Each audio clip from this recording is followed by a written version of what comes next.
Pop quiz. How many of you would consider this abuse? Also, severe trigger warning.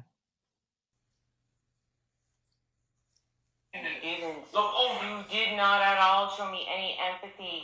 None. You didn't. You don't.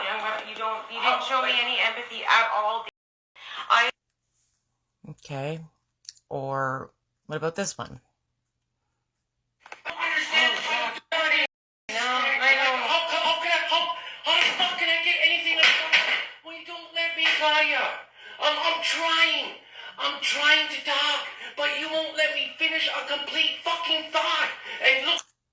Or here's one. Would you consider this to be abuse?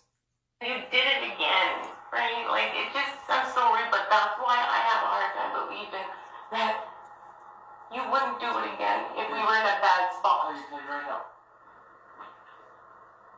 Divorce me. If that's the way your fucking mindset is, divorce me. Right now. If that's how we're gonna live our lives, I don't want anything to do with that kind of fucking poisonous mindset. And what about this one? Can any of you guess what this is? It's been years I've been trying to talk to you about this, and you always push it off. And then when I talked and asked questions, I let you answer. I listened. Did you let me answer, really? Whatever you said. I listened to it all. You have some fucking thing going on in your head that makes you delusional to everything that I'm trying to tell you. You at one point you were like feeling empty, and then like. And here's another one. Let's see if you can catch it. What did I say? Because I feel like right now you're putting words in my mouth. Because I never once, and would I ever, in any fucking argument, said that I don't care what you feel like. I don't care. I never said. I didn't say that. Nope, I didn't say that you don't care what I feel like. You said that you remember feeling like I don't give a fuck. Okay. Yeah. I didn't put those words in your mouth. It's not something I said. And if you would listen to actually what. You did say that. You said you remember feeling like you don't give a fuck. You literally said that, and I'm sorry you did. You said that. I'm assuming a lot of people wouldn't think that a lot of those is abuse or any of those are abuse. Certain ones, just sounds like a really bad argument amongst two people. Each and one of those is considered abuse on the power and control wheel. This is the fight leading into my last video that I spoke of, where it got really bad after this, where my friend had to get him out and he was like spitting at me and stuff. I didn't know it was abuse either, so don't feel bad. I listened to a podcast, Dr. Romney, and hold on, I have it in here, and I'll probably post it because it's a very good podcast, but she interviewed Dr. Christine Cochiella, and she is a trained therapist and social worker who specializes in coercive control, domestic violence, and she would teach the power and control and post-separation abuse wheel every semester for years, and didn't know until she left her marriage of over 27 years. She only knew after she left that she was in that type of abusive and toxic relationship.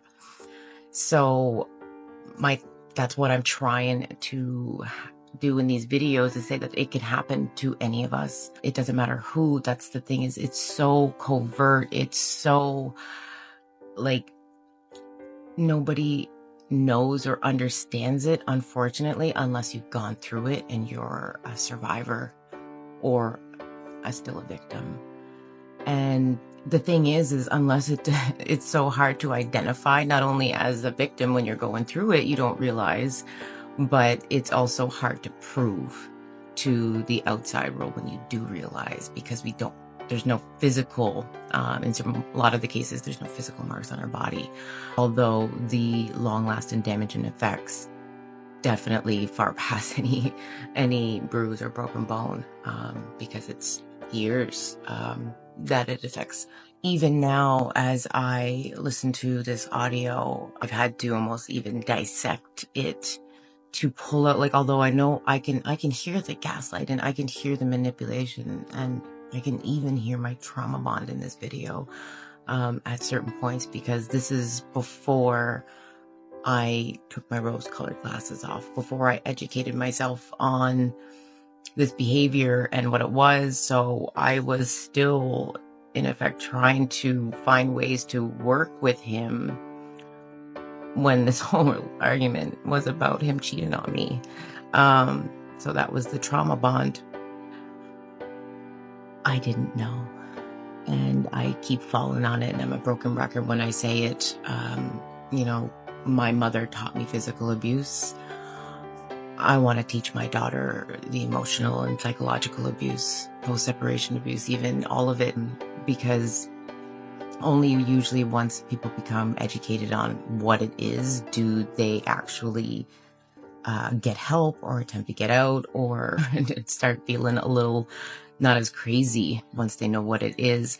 So a big movement that you see typically from survivors is education on this. And I think I definitely feel strongly that the best way to protect our children from these types of toxic relationships, whether it be, you know, partners, friendships, bosses, because it's everywhere, is by education on what this is, what gaslighting and all of it is. Only then, you know, can they actually learn and know what a healthy relationship is, and lead by example with our children. That we won't enable that type of behavior by minimizing it or looking the other way, or, you know, not taking it as seriously because it didn't leave a mark on our body. It's all abuse.